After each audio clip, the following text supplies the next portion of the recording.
ఒంటరి సమయాన్ని వ్యర్థపరచకూడదు. ఎందుకంటే ఒంటరిగా నీవు ఉన్నప్పుడు నీ దేవునితో హృదయం తెరిచి చక్కగా మాట్లాడుకోవచ్చు. కొన్నిసార్లు హృదయం భారంగా ఉంటుంది. మనుషులు మన ప్రక్కన ఉంటే బహుశా మన హృదయాన్ని సరిగ్గా కుమ్మరించుకోలేమేమో.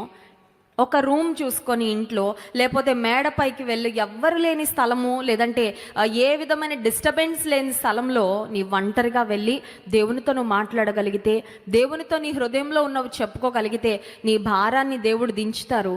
నీ హృదయ వాంఛలను దేవుడు ఖచ్చితంగా తీరుస్తాడు. సో ప్రతి విశ్వాసికి ఖచ్చితంగా దేవునితో ఒక వ్యక్తిగతమైన కనెక్షన్ ఉండాలి. You need a personal connection with God and you also need a personal conversation with God. దేవునితో నడిచే ప్రతి ఒక్కరికి మ్యాండేటరీ ఏంటంటే, ఖచ్చితంగా ఉండవలసింది ఏంటంటే దేవునితో వ్యక్తిగతమైన సంబంధం మొదటిది. రెండవది దేవునితో వ్యక్తిగతమైన సంభాషణ.